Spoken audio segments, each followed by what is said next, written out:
तो चलिए आप सभी लोगों का आज फिर से स्वागत है मेरे इस व्लॉग में। आज की शुरुआत हम बहुत सारे टॉपिक्स पे, बहुत सारे कंक्लूजन पे बात करने वाले हैं।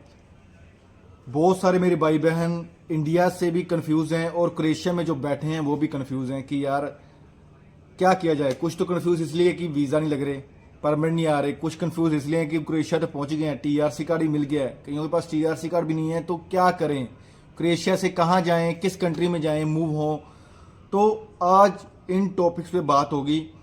पहले हम शुरुआत करेंगे इंडिया से, क्या दिक्कत आ रही है आगे बढ़ने के लिए, परमिट आने के लिए, या कॉन्ट्रैक्ट के बाद परमिट में कितना टाइम लग रहा है, परमिट के बाद वीज़ा में कितना टाइम लग रहा है, और परमिट से वीज़ा का मतलब क्या चांस रहता है कि आपका वीज़ा तब श्योर हो जाता है कि वीज़ा लगना ही लगना है, ठीक है।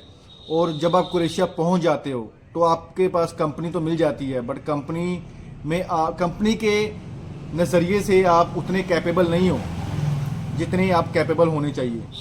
तो क्रोएशिया में अगर वो कंपनी आपको बाहर निकाल देती है तो क्रोएशिया से कहाँ मूव हों, ये अपनी लाइफस्टाइल, अपना जो भी सिस्टम है बढ़िया बना सकें, और जितना आप कर्जा उठा के या कितना पैसा उठा के आए हो वो कैसे मतलब अपने घर वापस भेज सको, उस पे टॉपिक पे हम बात करेंगे पूरी की पूरी।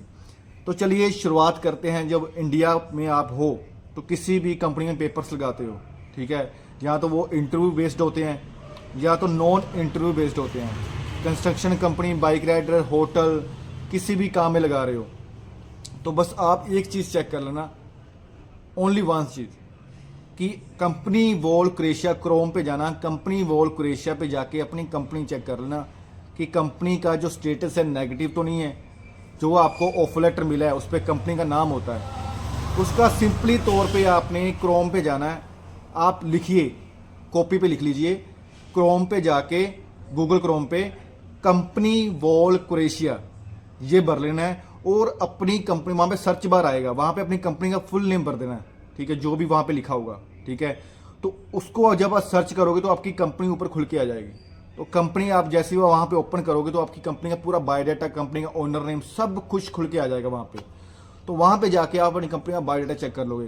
कंपनी अगर A+ है, AA+ है, B है, उससे कोई लेना देना नहीं है। आप चेक कीजिए बस इतनी चीज़ कि कंपनी एक्टिव है ना, ब्लॉक तो नहीं है। अगर ब्लॉक्ड है तो भाई मैं रेयरली जो चांस होता है पता क्या है, पहली बात तो आपका परमिट नहीं आता, परमिट आ जाता तो वीज़ा रिफ्यूज़ हो जाता है। बस आपको इतना चेक करना है, ठीक है। जब आपका ऑफर लेटर आता है तो ऑफर लेटर के बाद क्या है, देखो मेनली क्या होती है बात कि ऑफर लेटर के बाद आपको स्क्रीनशॉट मिलता है। कई जो क्रोएशिया में HR बैठे हुए हैं वो अपना जो स्क्रीनशॉट है वो शेयर करते हैं एजेंट के साथ, और एजेंट के साथ तो शेयर कर देते हैं, बट एजेंट को इतनी बार बताते हैं कि आपने आगे शेयर नहीं करना। कुछ HR होते हैं वो इंडियन ही है, क्रोएशियन तो सीधा थमा देते हैं, भाई ये मेरी कंपनी है, कुछ भी कर ले। वो HR इसलिए करते हैं कि मेरी कंपनी में कोई और बंदा ना घुस जाए, कोई और बंदा ना पैसे खाने के लिए यहाँ पे आ जाए, तो वो ऐसा करते हैं, ठीक है। या तो वो एजेंट को भेजते नहीं है स्क्रीनशॉट, या एजेंट को भेजते हैं तो वो डिलीट फॉर एवरीवन करके डिलीट कर देते हैं, तो आगे आपका एजेंट आपको दे नहीं पाता। फिर आप कैसे पता लगाएंगे कि आपका अप्लाई हुआ कि नहीं हुआ। आप एजेंट को बोलो कि भाई कंपनी का नाम छुपा दो, कोई बात नहीं, ठीक है। आपने क्या करना क्या नहीं, मेरे को अपना स्क्रीनशॉट चाहिए, ठीक है। अगर वो फिर भी नहीं दे रहा तो उसको बोलो कि हाँ भी मेरे को टाइम दे दो। अगर वो फिर भी आपको नहीं दे रहा तो उसको बोलो टाइम दे दो, कितने टाइम में मेरा परमिट आ जाएगा तो मैं उतने टाइम वेट कर लूँ, ठीक है। क्योंकि जो मैक्सिमम टाइम चल रहा है ना अभी वो 3 से 4 मंथ चल रहा है, चाहे किसी भी सिटी में अप्लाई कर लो। हाँ, ऐसा नहीं है कि 3 से 4 मंथ ही लगते हैं। मेरे खुद के जो क्लाइंट्स हैं जिनके परमिट 1 मंथ में आए हैं, किसी के 45 डेज में आए हैं, किसी 60 डेज में आए हैं, किसी के 70 दिन में आए हैं। जरूरी नहीं है कि 3 से 4 मंथ लगने हैं, बट हाँ कहीं ना कहीं अच्छी कंपनियों में भी दिक्कत आ जाती है कि उसके परमिट आने में भी लेट हो जाता है। ऑफर लेटर आ गई तो उसके बाद स्क्रीनशॉट से पता लग जाता है कि आपका अप्लाई हुआ कि नहीं हुआ, ठीक है। या तो अपने एजेंट से टाइम ले लीजिए कि अब मेरे टाइम्स बता दीजिए कितने टाइम में मेरा परमिट आ जाएगा, डेडलाइन बता दीजिए कितने टाइम में मेरा परमिट आए, मैं वेट कर लूँगा। उसके बाद 3 से 4 मंथ तक आपका पीरियड मान के चलो ऑफर लेटर के बाद, कि चलो जल्दी आ जाए तो आपका ही फायदा है। जब पहली बात तो जो नॉर्थ साइड के लोग हैं ना वो दिल्ली ही जाएं, कि दिल्ली की बायोमेट्रिक मिल जाती है भाई, आसानी से मिल जाती है, थोड़ी सी महंगी होती है बट आसानी से मिल जाती है। क्योंकि मुंबई में अगर आपकी रिफ्यूज़ल आ गई तो मुंबई आपको पासपोर्ट लेने के लिए जाना पड़ेगा, मुंबई आपको पासपोर्ट लेने के लिए जाना पड़ेगा, और मुंबई में जो VFS होता है वो 17,100 रुपये में होता है, बहुत ज़्यादा पैसा चार्ज करते हैं। और जो दिल्ली में VFS होता है वो नॉर्मल में 11,800 में निपट जाता है, और दिल्ली सस्ता भी पड़ता है, दिल्ली के पास भी है सभी के। जो दिल्ली के, पंजाब, हरियाणा, यूपी साइड के कहीं किसी से भी आते हैं तो उनको दिल्ली ही आना चाहिए, हिमाचल के दिल्ली ही आना चाहिए, दिल्ली ही VFS करवानी चाहिए। VFS की जो फीस है बता दिया मैंने आपको। फाइल का जो चार्जेस है वो आपका एजेंट बता देता है कि फाइल का नॉर्मल जो चार्जेस होता है 10 से 13,000 रुपये होता है, या 15,000 रुपये होता है, ठीक है। क्योंकि जो लोग चार्ज करते हैं, ठीक है, मैं अपनी खुद की बात करता हूँ। देखो, पूरी फाइल तैयार करने के लिए मेहनत लगती है, एक एक चीज़ आपको नेगेटिव पॉजिटिव व्यू देखने के लिए चलता है कि आपका जो सारा डाटा उसमें भरा जाए। तो जिसने चार्ज करना है वो चार्ज करेगा, बट आपने भी चेक करना है कि इसमें कोई गलती तो नहीं है, क्योंकि थोड़ी सी भी गलती निकल आई तो वो भी वीज़ा रिफ्यूज़ल के चांस बन सकते हैं। कई मेरे भाइयों का ये कन्फ्यूज़न रहता है कि भाई PCC एक्सपायर PCC हो गई है मेरी, क्या वीज़ा रिफ्यूज़ हो जाएगा। जब आप VFS पहुंच गए तब आपकी 10 दिन के लिए भी वैलिड है PCC, 10 दिन के लिए वैलिड है, वो भी आपकी मान्य है, ठीक है, वो भी आपकी मानी जाएगी।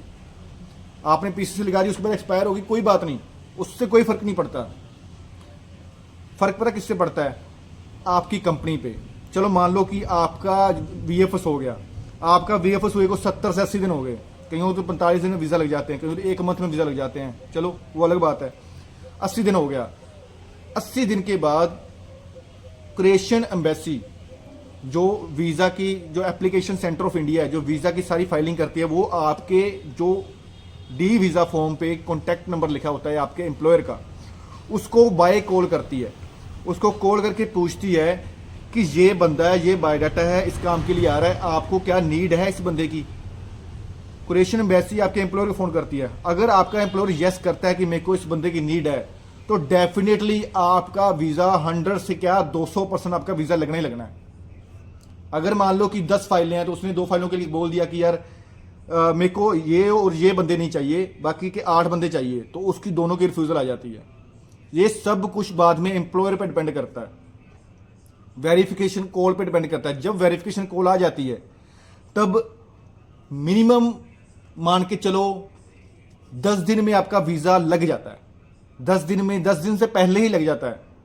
तो क्या मैसेज आता तब सिंपली एक लिख लो, has been courier via Blue Dart. जहां पे लिखा आ गया ब्लू डार्ट, वहां पे लगो अपना डेफिनेटली क्या, अब तो 1000% वीज़ा है, क्योंकि ब्लू डार्ट वही कोरियर होता है, कोरियर वाया ब्लू डार्ट होगा, डिस्पैच नहीं। जैसे अगर डिस्पैच का मैसेज आ गया, dispatch Delhi OC, dispatch Mumbai OC, तो आपका रिफ्यूज़ल है। अगर कोरियर का मैसेज आया है, आपको मेल पे भी कोरियर का मैसेज आ गया है, सिर्फ कोरियर लिखा हो बस, आपका 1000% वीज़ा है। तो ऑनलाइन चेक करते हो, रेफरेंस नंबर डाल के लिखा आ गया has been courier via Blue Dart, तो आपका वीज़ा लगा हुआ है, ठीक है। जहां पे डिस्पैच लिखा है वहां पे आपकी रिफ्यूज़ल है। तो उसके बाद आपका जो वीज़ा है घर पे 3 दिन के अंदर आ जाता है, क्योंकि ब्लू डार्ट की सर्विस बहुत फास्ट है, 3 दिन में वीज़ा आ जाता है। और उसके बाद बात करते हैं जब आप लोग क्रोएशिया पहुंच जाते हो। क्रोएशिया पहुंच के आप सोचते हो यार कि यहाँ पे तो कंपनी चलो लेने आ गई, कंपनी में काम है, डिफिकल्ट है, कुछ भी है, TRC बन गई है, OIB नंबर जनरेट हो गया है, उसके बाद भी आपको कंपनी अच्छी नहीं लग रही है, क्या करूं, क्रोएशिया में सेटलमेंट नहीं हो रही, तो सेटलमेंट कहाँ होगी? स्पेन में या पोलैंड में। स्पेन में पैड्रोमिना के पेपर लग जाते हैं, वहाँ पे पेपर लॉक करवा लो 1.5 साल के लिए, तो फ्रांस काम करो, कहीं भी काम करो, पर आपके पास पेपर होंगे कि मैंने स्पेन में पेपर लगाए हुए हैं। स्पेन सबसे बेस्ट ऑप्शन है, स्पेन जाना चाहिए, क्योंकि 3 साल के बाद TRC वो मिलता है जो एम्प्लॉयर बेस्ड नहीं होता, वो कंट्री बेस्ड होता है, कि आपको एक पक्का TRC मिल जाता है, चाहे आप घर आओ, चाहे जहाँ मर्जी जाओ, ठीक है। उसके बाद सेकंड ऑप्शन है पोलैंड। पोलैंड में क्या है कि पोलैंड में फैक्ट्रियाँ ही फैक्ट्रियाँ हैं, स्पेन में तो होटल्स वगैरह हैं, सब कुछ, चलो खेती बाड़ी वगैरह है। तो पोलैंड में क्या अपॉर्चुनिटी है, पोलैंड में ना 18 मंथ का परमिट मिलता है, उसमें TRC भी बन जाता है। TRC चलो 10 महीने में या 1 साल में बन जाता है, ठीक है।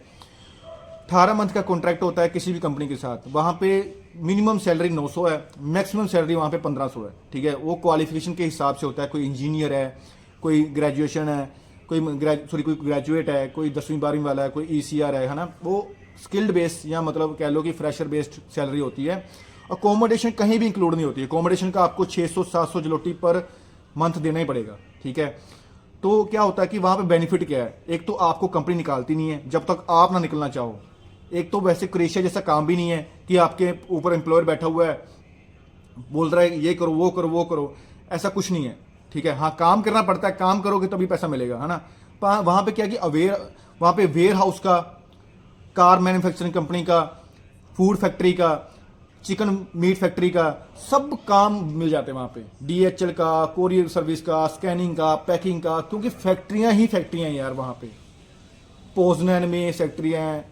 तो अभी वहाँ पे जाना, अगर काम करना है, TRC लेना है, तो वहाँ पे चले जाओ। और वहाँ की TRC का क्या बेनिफिट है, वहाँ पे TRC पे आप जर्मनी, नीदरलैंड और कहीं फिनलैंड में भी काम कर सकते हो वहाँ की TRC कार्ड पे।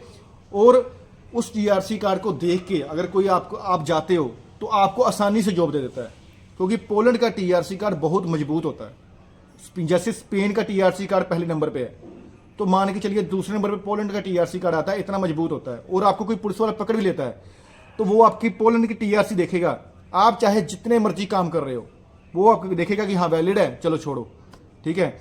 और उसके TRC कार्ड पे इन देशों के पेपर्स भी बन जाते हैं, पर आपके पास इन देशों का TRC कार्ड होना चाहिए। क्रोएशिया के TRC कार्ड पे आप पोलैंड जाओगे, क्रोएशिया के TRC कार्ड पे आप स्पेन जाओगे। हाँ, अगर आपका वीजा वैलिड है तो स्पेन चले जाओ, अगर TRC नहीं है स्पेन चले जाओ। या अगर आपका वीजा एक्सपायर हो गया है तो किसी तरीके से स्पेन पहुंच जाओ, तो स्पेन में 2 नंबर में पेपर लग जाते हैं भाई, पैद्रोमिना के पेपर लग जाते हैं आसानी से। वो गढ़ है भाई 2 नंबर वालों का, जिसके पास कोई पेपर नहीं है, बस सिर्फ पासपोर्ट है स्पेन में। पर पोलैंड में ऐसा नहीं है, पोलैंड में आपको TRC कार्ड चाहिए। तो कोई इन कंट्री में जाके सेटल होना चाहता है तो वो मेरे से संपर्क कर सकता है। काफ़ी अच्छी कंपनी से मेरे पास, जिसमें मैं आपको सेटल करवा सकता हूँ। अगर फिर भी मेरे बेस से कोई बातें छूट गई हो तो मेरे से व्हाट्सएप पे पूछ सकते हो। मेरा कॉन्टैक्ट नंबर मैंने स्क्रीन पे दिया हुआ है, व्हाट्सएप ग्रुप मैंने डिस्क्रिप्शन में दिए हुए हैं, इंस्टाग्राम का लिंक मैंने डिस्क्रिप्शन में दिया हुआ है, तो वहाँ पे जाके लिंक को ज्वाइन कीजिए, मेरे साथ जुड़िए। आने वाले वक्त में और भी नई से नई इन्फॉर्मेशन लेके आता रहूँगा। इस चैनल को लाइक शेयर सब्सक्राइब कीजिए।